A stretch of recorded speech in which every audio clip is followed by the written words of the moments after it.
자, 오늘 심층 인터뷰 시간 유진투자증권 이승우 센터장과 함께 IT 이야기 나눠보겠습니다. 어서 오세요. 네, 안녕하세요. 네, 반갑습니다, 반갑습니다. 네. 자, 오늘 우리 센터장님과 이야기 나눌 때 금기어를 정해 주셨더라고요. 미국, 중국 얘기 말고도 네. 우리가 반도체 얘기 너무 할 게 많다. 그쪽만 보면 안 된다. 이제 사전에 뭐 질문을 하나 보내주셨는데 네.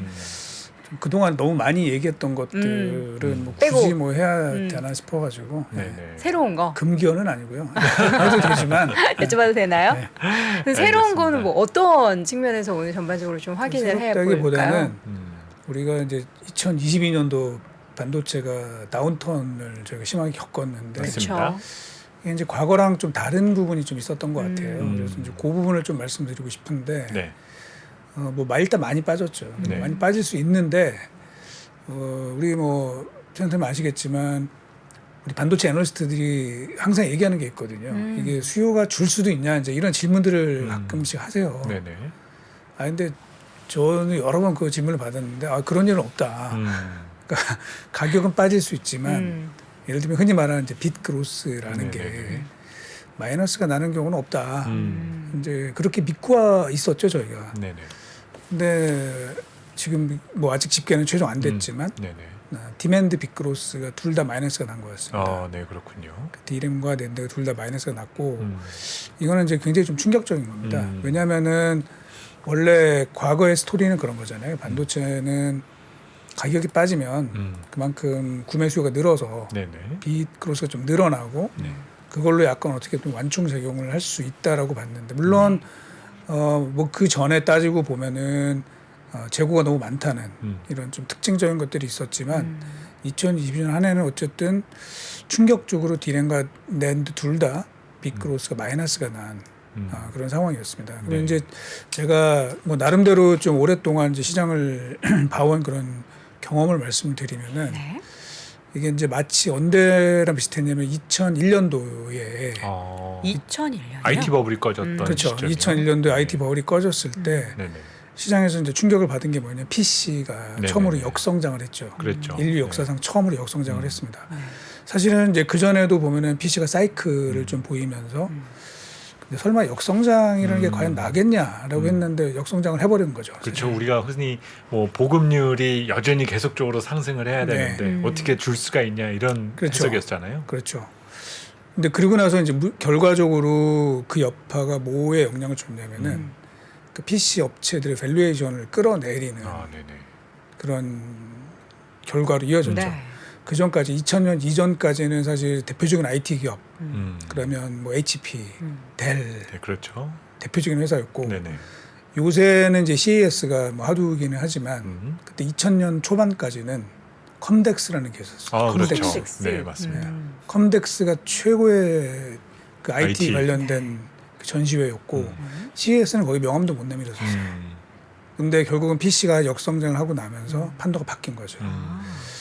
저는 이제 올해 그 작년도에 그 다운턴을 조금 심상치 않게 보는 게 이게 마이너스가 날 거라고 생각을 안 했었는데 네네네. 이제 마이너스 났단 말이죠. 자 그러면 이제 주가는 어떤 영향을 받을 거냐 이제 저희가 고민해야 되는 건 그건데 그 주가는 사실 뭐 쌉니다 지금 제가 봐도. 그리고 지난해에 저희가 보면은 필라델피아 반도체 지수가 1년 동안 36% 정도 하락을 했거든요. 네. 근데 그리고 나면은 이제 무슨 일이 벌어지느냐 또 너무 많이 빠진 거예요 사실은. 뭐 아무리 제가 이제 지금 뭐 빅크로스 네거티브 얘기를 했지만 과거에 그 필라델피아 반도체 지수가 30% 넘게 빠진 적은 그러니까 작년을 제외하고 나면 딱 두 번 있었습니다. 네. 2002년하고 2000년. 2008년. 2008년. 네. 네네. 그리고 그 다음에 그러면 필라델피아 반도체 지수는 어떻게 움직였냐? 네. 급등을 했죠. 70% 올랐습니다. 10년 동안 아니요, 1년 만에. 1년 만에요? 그러니까 2002년도에 필라 지수가 46% 빠진 다음에 네. 79% 올랐고 네. 그 다음에 그리고 2008년도에도 48% 빠지고 또 75% 이렇게 올랐습니다.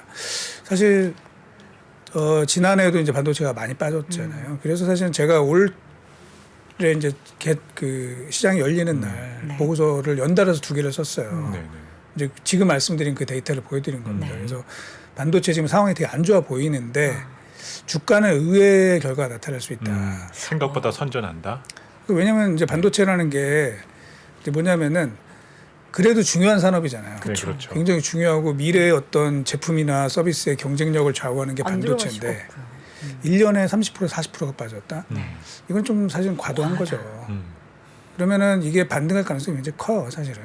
그럼 과거에 그렇게 40% 빠지고 70% 80% 가까이 올랐다면 지금은 36% 자, 따지면 그래서 이제 저 말씀드리고 싶은 게 과거 같으면 이제 그런 패턴이 나올 가능성이 매우 높죠. 아, 지금 다르나요? 네. 그런데 이제 아까 말씀드린 것처럼 이게 가격이 빠졌는데 디맨드가 늘어나지 않는 이런 현상이 벌어지고 나면 아까 제가 PC 인더스트리도 그 전후에 네네네. 시장의 밸류에이션이 좀 더 나빠졌거든요. 네네네. 그럴 가능성이 있다라고 보는 거죠. 그래서 분명히 제가 볼 때 이제 주가는 바닥권이고 반등할 수 있는 여러 조건들은 있어요. 네네. 근데 이제 과연 옛날만큼 올라갈 수 있느냐? 다운턴에서 휙 올라갔을 때 그렇게 큰 폭으로 올라갈 수 있느냐? 네. 이제 그거에 대해서 저는 굉장히 의심을 많이 할 것 같습니다. 시장에서. 지금 이제 시간이 지났으니까 조금 전에 2001년하고 비교해 주셨잖아요. 그러면 이제 2001년에 그렇게 그로스가 다운된 부분이 PC가 생각보다 안 팔렸다.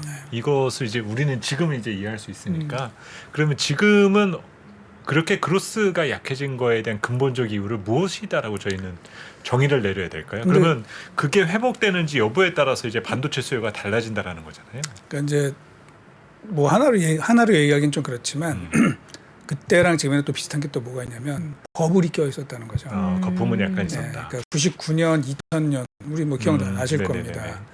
닷컴 버블에다가 또 네. Y2K 이 네, 그렇죠. 버블이 있었어요. 네네. 그래서 원래 PC는 그 전까지는 한 4년 주기로 이제 교체 수요가 이렇게 나타나는 사이클을 보이다가 2년 연속으로 굉장히 큰 폭의 성장을 했었습니다. 그때 이제 Y2K 이것 때문에 여의도가 뒤집어졌었거든요. 그렇죠. 사실 그 당시에. 네. 그래서 여의도에 있는 증권사 전부 다 PC를 다 이 Y2K 나면 무슨 일이 벌어질지 모르니까 다 바꾸고 또 99년 12월 말일 날은 전 직원들이 다 나와 있었어요. 그랬었죠. 네, 이게 2000년 1월 1일 되면 이거 엄청난 혼란이 온다 막 이래가지고 다 대기하고 있었는데 아무 일이 없었죠. 사실. 그렇죠. 네. 그러니까 저는 사실은 이제 Y2K는 어떻게 보면은 IT 역사에서 이제 몇 번 안 되는 일종의 사기극으로 네. 이제 보고 그냥 있거든요. 해프닝으로. 이제 그러고 나서 이렇게 두 번 연속 그렇게 큰 성장을 하고 났더니 이제 거품이. 그 다음에는 바꿀 사람이 없는 거죠. 그래서 역성장이 났고요. 이번에도 좀 비슷했던 것 같아요. 결국은 코로나 이 버블이 생긴 거죠. 네, 코로나 버블로 2년, 2020년, 21년. 뭐 재테크에 대한 그렇죠. 거라든지 네. 화상회의 등에 대한 이런 PC 수요 등이 엄청 늘어났었죠. 결국은 선수요를 이끌었었다라고 볼 수가 그렇죠. 있겠네요. 저도 그때 노트북을 샀거든요. 그러시구나. 근데 이제 뭐 노트북뿐만 아니라 어쨌든 전체적으로 좀 그 모바일 디바이스에 대한 그렇습니다. 니즈가 이제 그래서 엄청 많아졌죠. 굉장히 크게 늘었고 이제 그 후유증이 나타난 거죠. 나타났고 이게 이제 그 전에는 사실은 어떤 논리였냐면 이거는 일시적일 수도 있지만 이런 그 언택트 이거는 큰 추세다. 네네네. 그러면은 이게 좀 계속 지속될 수 있다 이랬는데 생각보다 팬데믹이 꺼지고 났더니 다시 원상복귀를 하는 회사 거죠. 들어와. 원상복귀를 하는 됐죠. 거죠. 네. 네. 그래서 아마 올해도 되게 안 좋을 겁니다. PC는. 그러니까 뭐 엊그저께 지난주에 이제 자료 나온 것들 보면은 4분기 그 2022년도 4분기 글로벌 PC 출하가 뭐 이제 업체마다 조금 다르기는 하지만 전년 대비 한 28% 감소한 것으로 나왔거든요. 아주 큰 네네네. 폭의 감소고 뭐 올해 하반기 들어서 조금 살아난다 하더라도 저희는 이제 올해도 PC는 이제 두 자릿수 역성장을 할 것으로 보고 있습니다. 예, 이렇게 되다 보면은 이제 결국에는 과거에 저희가 디램과 낸드의 이제 기본적인 뭐 마지널한 그 빗그로스 이게 그렇게 높아지지 않을 가능성이 있죠. 물론 또 상황이 바뀌면 바뀔 수 있겠지만 현재로서는 좀 그럴 가능성이 있고요. 또 하나 변수는 그겁니다. 그러니까 스마트폰에 대해서 지금 약간 기대를 하시는 분들 꽤 있어요. 네네. 왜냐하면 너무 안 좋았거든요. 스마트폰 시장이 제일 좋았던 때가 2016년이에요. 대수 기준으로. 그때가 뭐 갑자기 많이 판매가 이루어질 만한 계기가 그러니까 있었나요? 그때까지는 계속 성장하는 그림이었는데 2016년 이후 지금 계속 빠지고 있습니다. 교체 수요도 굉장히 많이 이게 기간이 늘어나잖아요. 제가 기억하기로는 제가 2017년에 바꾸고 그 휴대전화를 한 4년 넘게 썼거든요. 네. 그뭐 개인적인 교체 이야. 주기가 길어진 것도 있지만 또 하나가 이제 변수가 뭐가 있냐면은 네. 중고폰입니다. 아, 저희도 중고를 이게 이렇게까지 빠질 수가 있나 싶었고요. 특히 중국 같은 경우는 2016년도에 중국의 스마트폰 판매량이 4억 7천만 대 정도 했었는데 지난해 같은 경우는 2억 7천만 대밖에 안 되는 것 같아요. 2억 대가 중국에서만 줄었죠. 못 나가서 못 산. 뭐 그런 그런 것도 부분도 일부 있지만. 있었겠지만 그런 부분도 일부 있었겠지만 저희가 이제 뭐 시장 조사 기관에 좀 도움을 받아가지고 네. 중고폰 데이터를 받았어요. 네네. 물론 이제 얼마큼 정확한지는 저도 잘 모르겠습니다만 이제 뭐 저희가 대충 짐작할 수는 없기 때문에 이제 숫자를 좀 받아서 네. 그걸 합쳐서 봤더니 스마트폰 시장이 줄지가 않았더라고요. 그러니까 이제 결국은 사람들은 그러니까 중고폰을 많이 쓴다는 거죠. 네네네. 그리고 실제로 좀 알아보니까 뭐 유럽이나 중국, 또 중남미 이런 데에서는 그 새 핸드폰을 거의 못 본다 그러더라고요. 우리나라 그 그러니까 우리나라 교체 생각하면 수요가 안 되는 되게 거죠. 빠르잖아요. 우리나라 생각하면 안 되는 거고 그래서 그런 부분도 있었고 뭐 이러다 보니까 이제 걱정은 그거죠. 지금 주가 올라가긴 할 텐데 이게 옛날 같으면 예를 들어 삼성전자는 바닥에서 사이클 딱 타면은 한 2배는 기본으로 가고 네네. 뭐 더 좋을 때는 그 이상도 갈 수 있다라고 봤는데 과연 이제 이게 가능하겠냐. 아까 그 PC 업체들이랑 비슷해져 가는 거네요. 그럴 디스카운트 이유가 우려, 생긴다는 그럴 거잖아요. 우려가 좀 생기지 않을까. 뭐 제 좀 과도한 우려일 수도 있는데 아 그렇군요. 그런 부분들이 좀 걱정이 되는 부분이고요. 이게 센터장님 올해는 보면 새로운 디바이스들도 많이 나오잖아요. 뭐 글라스도 나오고 그리고 뭐 길게 보면은 자동차에 들어가는 반도체도 앞으로 계속 늘어날 예, 거고 예. 뭐 이런 걸 보면은 어쨌든 중장기적으로는 좋은 그림을 그릴 수 있지만 1년 동안의 흐름을 봤을 때는 물음표가 많이 던져질 수밖에 없으시군요. 그러니까 1년만 안 좋으면 아주 좋은 거죠. 네. 아 근데 또 아주 좋은 거고. 플렉스가 있나요? 네, 사실은 이제 저희가 뭐 주가를 올해 반도체 주가를 아주 나쁘게 보지는 않는 네. 이유는 뭐 올해 뭐 실적이 좋다 이런 거는 아니고요. 올해 뭐 실적 기대하는 사람들은 없잖아요. 네네. 만약에 내년도가 좋아질 수 있는 그림이 보인다면 주가는 좋을 겁니다. 근데 이제 예전에 비해서 그 탄력성이 좀 둔화될 수 있다라는 점에 이제 제가 좀 걱정하는 부분이라고 볼 수 있겠고요. 네. 그리고 이제 또 하나 말씀드리고 싶은 거는 이제 최근 애플의 행보예요. 네네. 애플. 애플이 지난주에 뭐 디스플레이를 자기네가 직접 하겠다. 네네. 뭐 이런 얘기를 했는데 뭐 다들 아시는 것처럼 반도체는 이미 뭐 자기네가 이제 많이 해왔죠. 근데 자, 문제는 오케이. 그러면 애플이 자기네가 AP를 직접 설계를 하고 CPU도 자기네가 직접 설계를 하고 거기까지는 뭐 그럴 수 있다라고 생각을 했는데 올해 들어서 나온 이야기는 뭘 당장은 아니에요. 당장은 아니지만 한 2025년 뭐 이때부터는 뭐 와이파이 칩이나 블루투스 칩, 그 브로드컴이라는 회사에서 이제 지금 주로 사오고 있는 칩인데 이것도 내재화 설계를 하겠다. 그래서 예를 들면 모뎀 칩과 그 모뎀 칩도 하겠다는 얘기겠죠. 그래서 네네. 모뎀 칩과 그런 커넥티비티 관련된 반도체를 원칩화하는 이런 방식으로 애플이 뭔가를 지금 계속 생각을 하고 있는 것 같습니다. 그러면 이것도 무슨 얘기냐면은 반도체의 헤게모니가 애플과 같은 세트 업체가 이제 계속 주도해 나가는 상황이 될 수 있다 보니 또 마찬가지로 밸류에이션, 반도체 업체들의 밸류에이션에는 또 부담이 될 수 있다는 거죠. 그래서 분명히 이제 주가는 올라가겠지만 아까 말씀드린 것처럼 탄력이 좀 둔화되는 이런 흐름이 나올 수 있고요. 자, 여기까지만 해도 사실 괜찮아요. 그런 대로. 왜냐하면 우리 업체들은 메모리를 하고 있으니 메모리는 사실은 다른 걸 합치기는 좀 어렵거든요. 네네네. 그래서 뭐 우리의 그 포지션은 계속 유지가 될 수 있다. 특히 미국이 중국을 계속 저렇게 밟아주고 있으니 네네. 중국이 메모리 분야에서 우리를 쫓아오기는 점점 더 힘들어질 거고 뭐 거기까지는 딱 좋은데 혹시나 하는 생각이 드는 거죠. 혹시나 하는 생각. 아 네. 애플이 만약에 메모리까지 네네. 손을 대서 자기네가 자체 설계로 가고 뭐 예를 들면 이제 지금의 이제 우리 컴퓨터나 스마트폰의 방식은 뭐 이쪽에서 쓰는 용어로 폰 노이만 구조를 따른다 그러잖아요. 이건 이제 메모리를 분리하는 건데 이걸 이제 자꾸 예를 들어 합쳐 나가는 상황이 돼서 애플이 물어보겠죠 TSMC에 너네 이러이러한 제품 만들 수 있냐? TSMC가 할 수 있다. 뭐 이렇게 되면 이제 생각하고 싶지 않지만 굉장히 우리로서는 굉장히 위협적인 일이 되는 거죠. 자, 그래서 사실 그럼 우리는 뭘 해야 되느냐 하는 건데 당연히 이제 파운드리나 시스템 반도체를 우리가 이제 굉장히 주도적으로 좀 해야 되고요. 특히 아까 말씀드린 이제 폰 노이만 아키텍처의 그런 구조를 보면은 그 CPU랑 메모리가 분리가 되어 있고 그 두 개의 소자를 그 시리얼 버스로 이제 연결을 해서 데이터를 이동을 시키는 건데 그때 필연적으로 나타나는 문제점이 있습니다.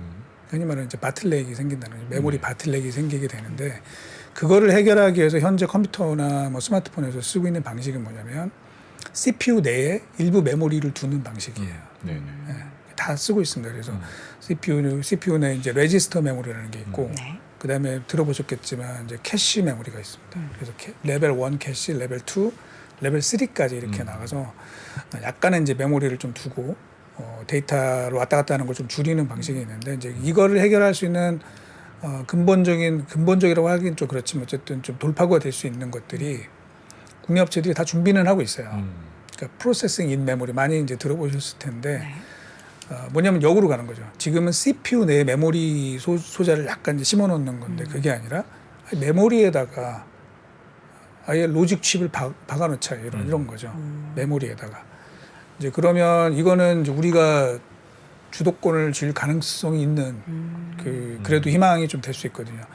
이게 데이터가 점점 많아지고 그 CPU랑 메모리 사이에 이 데이터 이동이 점점 많아질 텐데 그때 뭐냐면 아까 말씀드린 버스의 한계가 있단 말이죠. 그래서 이 버스를 넓히는 작업들, 흔히 말해서 이제 광대역 폭으로 넓히는 작업들, 뭐 이런 것들이 첫 번째 이어지고 있고 또 하나는 그 메모리에 있는 데이터를 전부 다 CPU로 보내지 말자.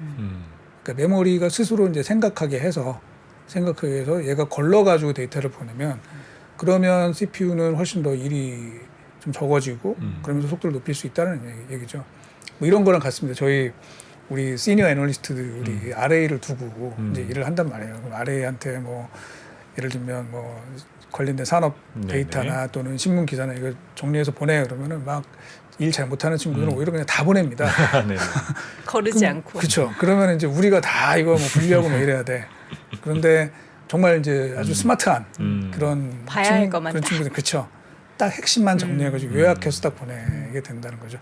그런 식으로 되면 이제 그쪽의 부가가치가 상당히 올라갈 수가 있어요. 그래서 인공지능이 점점 확대가 되고 그러면서 컴퓨터 구조에 대한 이제 근본적인 문제가 생길 텐데 저는 이제 아까 애플이나 이런 PC 업체들도 그거에 대해서 고민을 많이 할 거예요. 많이 하는데 그거를 그쪽이 주도를 할 건지 아니면 뭐 삼성이나 우리 SK하이닉스 같은 메모리 업체가 거기에서 솔루션을 낼 건지 이게 당장은 아니겠지만 장기적인 관점에서의 또 돌파가 될 수 있고 만약에 그 주도권을 우리 메모리 업체들이 가져오게 된다면 그 메모리 업체들이 현재 받고 있는 아주 그 지긋지긋한 저평가 돈을 많이 벌어도 뭐 이게 밸류에이션을 안 줍니다. 그렇죠. 그거가 좀 해결될 수 있는 어떤 기회가 되지 않을까라고 이제 좀 소설을 써봅니다. 물론 근거 있는 소설이신 거잖아요. 약간 이제 뭐 청사진을 좀 그려. 제가 이제 이런 얘기를 하면 사실 이제 처음에 제가 우려 섞인 말씀드렸잖아요. 만약에 애플이 그런 식으로 메모리 아키텍처를 바꿔서 새로운 뭐 시스템을 구성을 한다든지 이렇게 될 가능성들을 이렇게 그 타진을 해보면 뭐 삼성이나 SK 하이닉스 이제 엔지니어들이 저한테 아예 말도 안 되는 소리 하지 마세요 뭐 이런다고요. 지금은 그래요. 지금은. 근데 지금 애플의 그런 행보들을 보면은 저희가 우려를 안 할 수는 없거든요. 그리고 이런 부분들이 주가에는 저는 어느 정도 반영이 돼 있다고 봐요. 그래서 그동안 그렇게 주가가 안 좋았는데 이거를 좀 해결하는 그 과정이 좀 필요하지 않을까. 라는 좀 생각을 많이 해봤습니다. 사실 이 주제에 대해서 지금 구독자분들이나 아니면 투자자분들이 제일 또 궁금해할 부분이 그렇게 이제 애플 관련주 그리고 삼성 관련주 항상 이제 우리가 이렇게 양대 진영으로 나눠서 보는 경향들이 네. 있거든요. 근데 사실 뭐 그 삼성 벤더들 기업들 같은 경우는 센터장님께서 말씀하셨던 것처럼 약간은 실적 대비 조금 항상 저평가받던 그런 부분 등이 있었는데 사실 그런 상황이 애플 관련주들까지 조금 더 확대되는 것은 아닌지. 네. 그래서 사실 좀 중장기적으로 봤을 때 이런 기업들에 대한 투자에서 좀 그런 부분을 감안을 해야 될지가 조금 궁금한 부분은 있거든요. 2016년도에도 OLED 관련된 부분에서 이제 뭐 애플에서 수주가 있을 거다라고 하다가 나중에는 또 이거를 뭐 폭스콘에다 넘기네 안해 그러면서 이제 주저앉았었던 경험이 있다 보니까 투자자들이 이제 또 당한다라는 느낌이 조금 드는 부분들도 좀 있는 것 같아요. 그럴 수 있죠. 네. 네. 그러면서 사실 애플은 자기네 시가총액을 계속 늘려가고 네네네. 오히려 서플라이 체인들이 거기 동참하는 것이 아니라 네네. 물론 이제 물량은 늘어나긴 하겠지만 밸류에이션이 계속 좀 떨어지는 네네. 이런 부분들이 있어서 그 애플의 서플라이 체인들도 음. 좀 반격을 좀 긴 그림에서 준비를 많이 해야 될 것 같습니다. 그리고 정말 안타까운 거는 저희 이제 메모리 산업에서 제일 현재 이제 골칫덩어리로 잡혀 있는 게 이제 낸드 플래시거든요. 네네. 거의 뭐 모든 업체들 다 적자. 이제 나는 심지어 삼성전자까지도 적자가 나는 상황인데 낸드 플래시로 뭐 아시겠지만 아시는 분들은 아시지만 낸드 플래시로 돈을 유일하게 버는 회사는 애플입니다. 네네네. 애플은 낸드에서 이제 저희가 추정컨대 마진율이 한 7, 80%를 내는 거잖아요. 그런데 거기에 공급하는 낸드를 실제로 만드는 업체들은 다 적자를 보는 이 상황을 어떻게 극복할 거냐 하는 것들도 반도체 업체들이 좀 고민해야 될 그런 부분이 아닌가 생각을 합니다. 그렇군요. 전반적인 산업에 대한 이야기를 지금 쭉 말씀해 주셨고 그에 따른 뭔가 시나리오도 좀 그려주셨는데 앞서서 이야기하셨던 부분 하나하나 좀 기업의 입장에서 이야기를 좀 풀어봤으면 좋겠습니다. 지금 많은 분들이 앞서서 이제 F 디스플레이 자체 개발 선언 그러면은 이제 딱 연결되는 게 우리나라 뭐 삼성 디스플레이나 LG 디스플레이 악재 아니냐 이들은 어떡하냐 실적 줄어드는 거는 뭐 불보듯 뻔한 거 아니냐 이렇게 생각하면은 투자할 때 좀 보수적으로 생각을 할 수밖에 없겠네요. 일단은 악재죠. 일단은 악재인데 문제는 또 마찬가지예요. 그러니까 애플이 개발은 이제 자기네가 하는 거죠. 마이크로 LED를 개발을 자기네가 직접 하는 것이고 사실 이 얘기는 나온 지 꽤 오래된 거죠. 근데 이제 직접 대량 생산하지는 않을 거라고 보는 거죠. 누군가는 만들어줘야 되고 사실 마이크로 LED를 실제로 제품화하는 거는 또 굉장히 어려운 기술이 필요하거든요. 누가 할 거냐. 뭐 저는 결국은 또 우리 업체들이 할 수밖에 없다. 물론 우리가 개발해서 납품하는 거랑 좀 다르겠죠. 그렇죠. 애플이 자기네가 개발해가지고 우리 보고 만들어라 이렇게 가는 거니까 조금 다르긴 하겠지만 뭐 그래도 우리가 계속 뭐 애플과의 그 거래가 끊어지거나 이러지는 않을 것 같고요. 또 얼마 전에 이제 나왔던 얘기는 중국의 BOE가 LTPO 기술을 써서 애플의 이 올레드 비중을 굉장히 높일 수 있다 이제 이런 얘기도 나왔는데 뭐 고밍치라고 하는 이제 대만의 유명한 애널리스트가 그 보고서를 썼었죠. 근데 사실은 이제 그것도 제가 볼 때 좀 과장돼 있습니다. 왜냐하면 애플 입장에서 중저가 라인업까지 LTPO를 적용하진 않을 가능성이 전혀 없다고 보고 있고요. 뭐 일부 지금은 하이엔드에만 LTPO가 되고 있는데 이제 그거 중심으로 이제 갈 거고, 그러니까 이제 고밍치의 보고서는 중저가에 뭐 이 BOE에 LTPO가 들어간다 그랬는데 그럴 가능성은 현재로서는 이제 제가 뭐 삼성 측이랑도 얘기해보고 그러면 이렇게 높지 않은 것으로 가능성은 그렇게 좀 보고 그것도 있습니다. 여쭤보고 싶어요. 이제 애플도 지난해 이 중국 관련해서 많이 이슈가 나왔었던 부분이 가급적이면 이제 중국과 조금 거리를 두려하거나 좀 빠져나오려는 그런 액션들이 좀 많았었잖아요. 옮기려고 하고. 근데 뭐 사실 중국이다라는 이 그 어떤 생산적인 구조를 쉽게 포기하기는 어려운데 그렇긴 하죠. 애플의 중장기 전략은 탈중국일까요? 아니면 한번 그냥 약간 떠본 걸까요? 양다리? 굉장히 어려운 얘기죠. 네. 저도 잘 몰라요, 사실 잘 모르지만 이제 미국 정부의 방침이 이제 과거와 같은 태평성대는 끝났다고 보는 거잖아요. 네. 그러면 결국은 중국이랑 흔히 말하는 이제 헤어질 결심을 한 것이고, 네네네.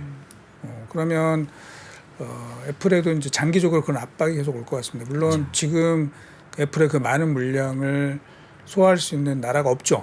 네. 중국에는 없고.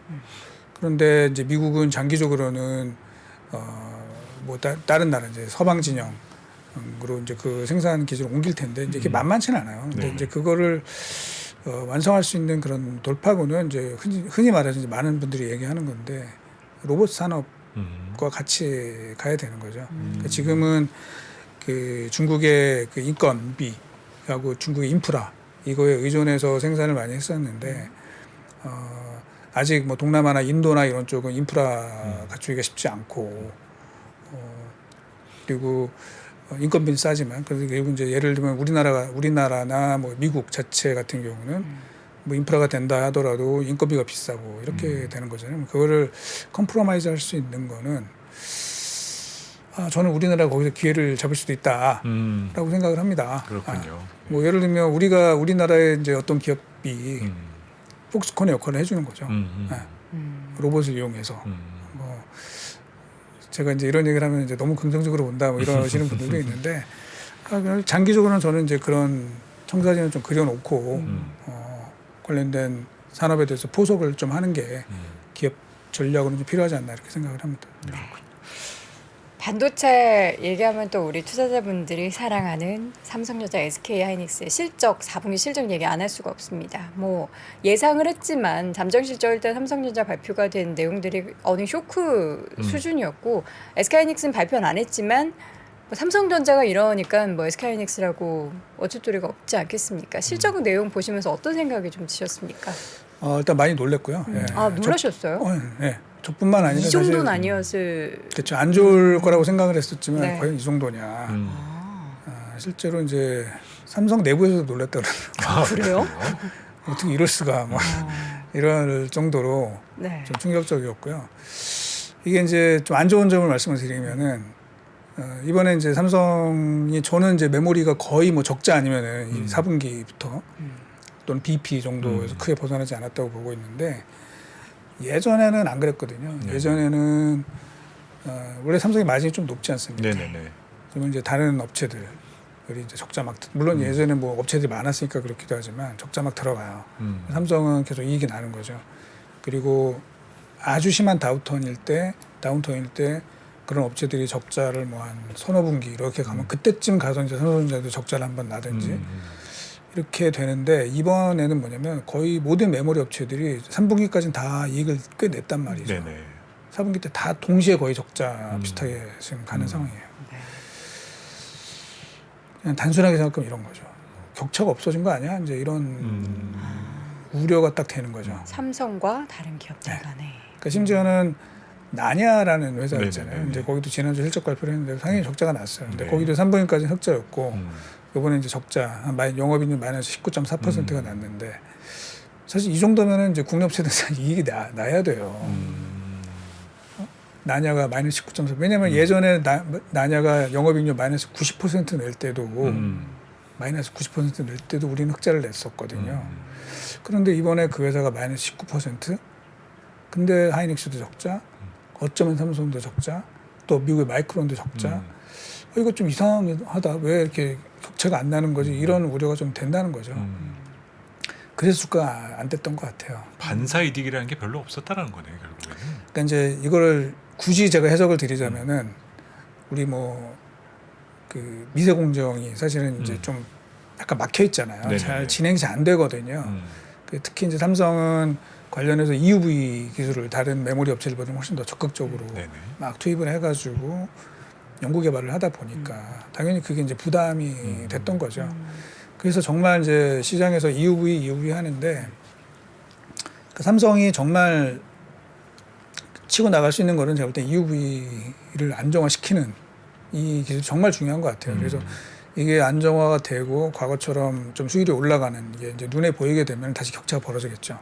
근데 그동안에 지금까지는 아직은 결과적으로 이렇게 만족할 만한 성과는 많이 안 나고 대신에 비용 부담만 상당히 좀 커진 그런 상황이라는. 그래서 앞으로가 올 한 해 이제 그 메모리에서 EUV를 잘 적용을 해가지고 수율을 높이는 게 이제 굉장히 중요하지 않겠나 이렇게 생각을 합니다.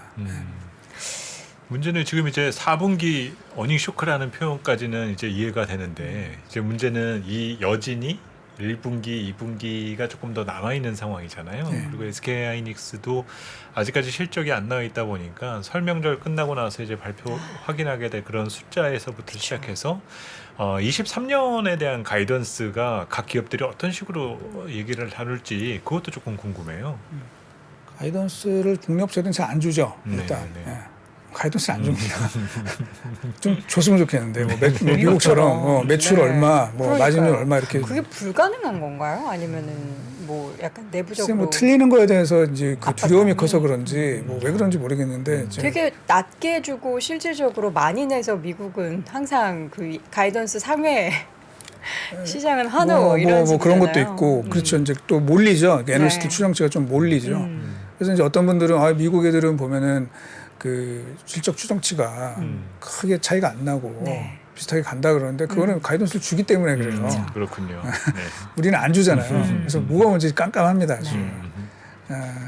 근데 이제 지금 물론 가이던스 중요하죠. 중요한데 올해는 제가 볼 땐 그렇게 중요할 것 같지 않아요. 주가상으로는. 주가 관점에서는. 네, 주가상으로는. 그래서 예를 들면 지금 SK 하이닉스 같은 경우는 그러니까 삼성이 이제 작년에 영업이익이 43조가 네네. 됐고요. 올해 시장 컨센서스가 아마 그 절반 정도 수준으로 보고 있는 것 같아요. 네네. 20조에서 뭐 한 25조 사이. 네네. 10조대를 보는 애널리스트들도 있는 것 같아요. 그렇군요.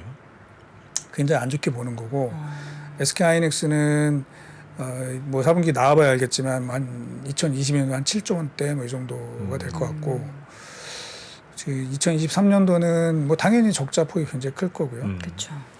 심지어는 뭐 7조 8조 적자까지를 보고 있고 네. 이제 제가 만나는 펀드 매니저들은 10조까지 본다 자기는. 네네. 되게 황당한 거죠 사실은. 정말 장난이 아닌 그런 상황이 되는 건데 물론 이제 아직 애널리스트들은 그 정도까지는 보고서는 안 쓰고 있는데 이 얘기는 뭐냐면요. 이게 주가 반영됐다는 겁니다. 그러니까 2023년도 실적 예를 들면 뭐 2022년 주가 이미 반영이 됐다. 그렇죠. 예. 그래서 지금까지 이제 반영이 된 거고 네. 그럼 이제 지금부터 주가를 움직이는 건 뭐냐면 2024년에 대한 기대감이에요. 사실 너무 1년. 빠른 것 같은데 그러니까요. 근데 이게 그런 것 같아요. 실제로. 왜냐하면 우리 1년 전으로 돌아가서 1년 전 작년 1월 달에 반도체 주가가 야, 이렇게 안 좋을 수가 있나 싶었거든요. 왜냐면 좋아, 업황이 시즌 괜찮았는데. 근데 이제 지금 와서 보니까 그게 맞았던 거지. 예. 보통 한 3에서 6개월 얘기하는데 이게 점점 더 선반영이 그러면은 3에서 길어지는 6개월은 아니고요. 아니에요. 제가 예전에 예전에 이제 전 직장에서 IBK 증권에서 그 한번 분석을 해봤는데 삼성전자 같은 경우에는 한 9개월 정도, 9개월 정도 좀 선행하는데 네. 그게 더 빨라질 수도 있죠. 1년. 왜냐하면 시장이 학습 효과 뭐 이런 현상 때문에. 자, 그래서 이제 지금 중요한 거는 사실은 2023년 회사가 가이던스를 얼마가 주든 이거보다는 네. 2024년도에 과연 좋아질 수 있느냐 이제 이게 중요한 거고요. 그 판단 지표가 될 수 있는 게 결국은 재고죠, 재고. 재고. 네네네. 재고가 지금 너무 많아요. 너무 많은 게 과연 이제 줄어드는 기미가 보이면 이제 사람들은 슬슬 용기를 낼 겁니다. 그러니까 올해 지금 1월달 시작하자마자 의외로 반도체 안 좋은 얘기만 계속 나왔는데 주가가 오른 거는 네네네. 과거에 그런 경험이 있었잖아요. 제가 1년에 반도체 주가가 30-40% 빠지고 나면 그 다음에 70% 오르더라. 이런 경험을 봤던 사람들은 아니 뭐 그래 뭐 이 정도 빠졌으면 다 빠졌지 하고서 일단 더 안 빠진다고 생각하는 사람들은 일단 사기 시작을 한 거죠. 자, 또 하나는 이제 만약에 재고가 줄어드는 어떤 시그널이 보인다. 네네. 그러면 올해 실적은 안 좋아도 내년에 좋아질 가능성이 매우 높겠네. 그렇죠. 네. 그럼 주식을 사는 거죠. 그러니까 저희가 그 정확한 건 모르지만 이제 바닥이 보이는 그런 그 바닥이 어떤 가시권에 들어오게 되면은 매니저들은 용기를 냅니다. 예. 조금 더 빠지는 거 이거는 이제 눈에 보인다라고 생각하면 그래서 그게 중요할 것 같고 그래서 시장에서 자꾸 이제 삼성의 그 감산 여부에 대해서 관심을 많이 갖는 거죠. 근데 삼성은 또 감사는 안 한다고 하잖아요. 그러니까요. 물리적 검사 안 그래서 하지만 안 한다 그러면 제가 볼 때는 또 실망할 가능성이 있어요. 그래서 이제 저는 얘기를 하죠. 삼성 측에도 그냥 감사는 웬만하면 그냥 한다고 해라. 그냥 말이라도 또는 뭐 시장의 수요에 맞춰가지고 플렉서블하게 대응하겠다 이 정도까지만 얘기를 해야지. 그런 멘트 좋네요. 플렉서블. 굳이 뭐 우리는 감사를 고려하고 있지 않습니다. 이러면 과연 이제 뭐가 좋냐는 거죠. 한번 제가 말씀을 드려보면은 제가 이제 오늘 아까 아침에 한번 여기 나오기 전에 한번 봤어요. 그 팬데믹 이전 2019년도 말이죠. 네네. 팬데믹 이전이 2019년도 말과 네. 지금 3년이 지나서 작년도 말 2020년 3년 동안 그 반도체 업체들이 주가를 한번 쭉 봤습니다. 네네. 그랬더니 대략 예를 들면 TSMC는 35% 올랐어요. 그 3년 동안. 그리고 엔비디아는 여러분들이 좋아하는 엔비디아는 150% 올랐죠. 네네. 올랐다가 떨어졌지만 네. 그래도 많이 올랐습니다. 네네. 또 ASML 여기도 90% 넘게 상승을 했어요. 그렇죠. 많이 올랐죠. 네. 평균적으로 제가 봐서는 한 40% 정도 오른 네. 것 같아요. 근데 주가가 빠진 업체들이 있어요. 네. 그때보다. 그때보다 아, 주가가 그렇군요. 빠진 업체들. 어떤 기업들이죠? 삼성전자, SK 하이닉스, 부끄럽네요. 마이크론, 아, 네. 마이크. 웨스턴 디지털. 그리고 이제 뭐 인텔은 뭐 그렇다 치고. 네네네네. 자, 무슨 얘기냐? 공통점은 공통적으로 메모리 업체라는 거죠. 메모리라는 거군요. 이제. 메모리 업체. 네. 자, 그래서 아까 제가 처음에 말씀드린 것처럼 메모리가 시장에서 인기가 없어요. 밸류에이션 못 받는다는 거죠. 네. 자, 그래서 이제 지금 삼성의 그 감산 안 하겠다는 논리는 그거잖아요. 이런 다운턴일 때 우리가 더 선제적으로 투자를 해서 격차를 벌리고 네. 2등, 3등 업체들은 격차를 벌리고 다음에 업턴이 왔을 때 더 이익을 많이 내겠다. 이게 사실 삼성의 성공 스토리였고 사실 틀린 말도 아니에요. 네. 저도 동의합니다. 근데 주가 관점에서 보면 그렇죠. 그렇게 한다고 한들 시장에서 좋아하겠냐는 거죠. 네. 그게 아니라는 거죠. 그렇게 한다고 한들 제가 봐서는 워렌 버핏이 삼성전자 주식 안 산다. 네. 왜냐하면 지금은 시스템 반도체 이거예요. 물론 제가 삼성이 시스템 반도체 안 한다는 얘기가 아니라 열심히 하죠. 근데 결과가 안 좋잖아요. 지금까지. 우리가 삼성에 바라고 있는 삼성에 투자한 많은 주주들 뭐 여러 이제 개인들 또는 뭐 국가 당국자들 이런 사람들이 삼성에 또 기대하는 그 눈높이가 있는데 거기에는 사실 턱없이 부족합니다. 그러면은 제가 봐서는 여기서 야, 이제 디램을 더 우리가 뭐 EUV를 뭐 하는 거 중요하지만 그걸 더 해가지고 뭐 남들을 그 경쟁 업체를 더 힘들게 해서 뭐 우리는 우리의 길을 더 가야겠다. 물론 뭐 장기적으로는 틀린 거 아닌가라고 네. 보지만 주식 시장에 있는 우리 같은 사람들 입장에서는 좀 야, 주주를 달래기 위한 정책도 필요하다는 그렇죠. 거죠. 예. 그거보다는 좀 주가를 정말 올릴 수 있는 거는 뭐냐.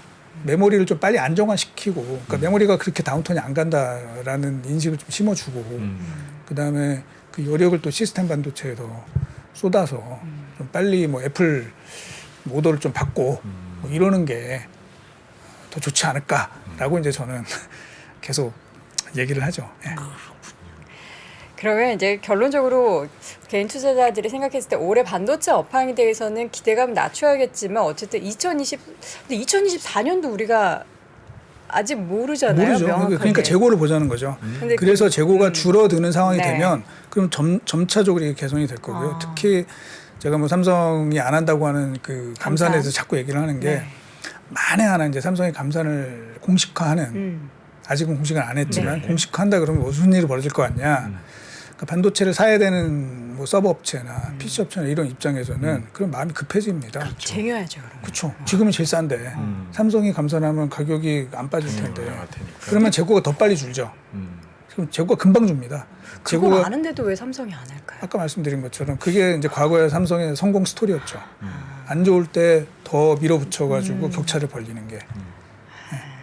초격차. 네. 갑자기 그 책 제목이 아, 떠오르네요. 맞네요. 네, 초격차라는 책이 네, 있었잖아요. 맞아요. 그럼 우리 반도체주 투자하는 분들께는 뭐 올해는 좀 그 선반영에 대한 어떻게 기대감을 저는 자꾸 스물스물 올라오는데 이거 괜찮은 건가요? 그러니까 이제 계속 이제 바뀌는데요. 네. 계속 그 상황에 따라서 바뀌잖아요. 그러니까 기본적으로 올해 반도체 주가는 저는 뭐 나쁘지 않게 봐요. 왜냐면 설마 뭐 2024년까지 실적이 나빠지겠습니까? 지금 이렇게 적자가 나는 상황인데. 그리고 과거에 이제 저희가 몇 가지 보는 지표들이 있어요. 예를 들면 그 WSTS라고 반도체 무역 통계라는 데서 이제 매월 글로벌 반도체 매출액을 좀 발표를 하는데 네. 그 그래프를 보면 되게 사고 싶어집니다. 왜냐하면 특히 이제 D램 매출액이 전년 동기 대비해서 50% 이상이 줄었어요. 네, 네. 근데 그 정도면은 거의 바닥이거든요. 바닥이다. 네. 네. 그 정도보다 이제 가끔 가다가 좀 더 내려간 적이 한두 번 정도 있는데 그 정도면 이제 거의 바닥입니다. 그러면 시차는 좀 걸리겠지만 이제 올라갈 가능성이 점점 높아지죠. 그러니까 마이너스이긴 해요. 여전히 마이너스이긴 하지만 그거 저희가 이제 뭐 흔히 말해서 미분을 보는 거잖아요. 미분이 돌아서는 요 네네네. 관점을 보는 건데 그런 그래프가 나왔단 말이죠. 그러면은 그걸 보고 이제 사시는 분들도 있을 것이고. 그래서 지금은 이제 바닥권은 맞아요. 그래서 올라갈 수는 있는데 일단 이게 이제 계속 탄력을 받으려면은 재고가 줄어드는지.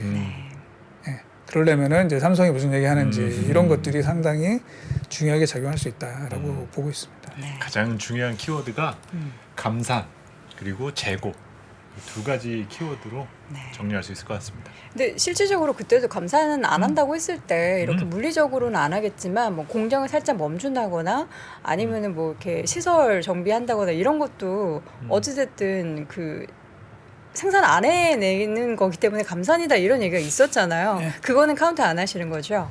공식적으로 저는 이제 이야기하는 반영을 걸로. 했어요, 사실. 삼성은 안 한다고 했지만 네. 이제 저는 그 나름대로 부분까지? 이제 그 수급 모델을 짜는데 조금 반영을 했고요. 네. 그리고 저는 이제 좀 뭐 투자는 좀 줄인다고 얘기를 할 가능성이 높다고 봅니다. 왜냐하면 TSMC조차도 그렇죠.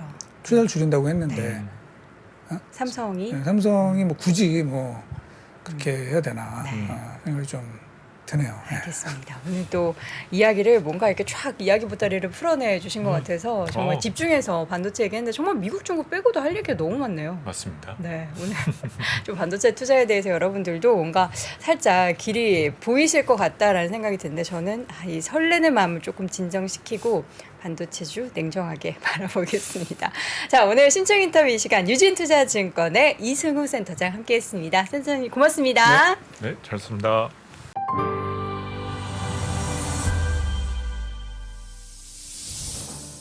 주식 투자자 여러분, 바로 지금 더 늦기 전에 준비하셔야 됩니다. 1분 1초가 아까운 지금. 그래서 망설이지 말고 시작해야 하는 지금. 아직 늦지 않았습니다. 반도체, 2차 전지, 인터넷부터 자동차, 바이오까지 2022년에 놓쳤던 투자 흐름을 한 번에 따라잡고 2023년의 기회를 이번엔 절대 놓치지 마세요. 3프로TV 2023 베스트 투자 전략.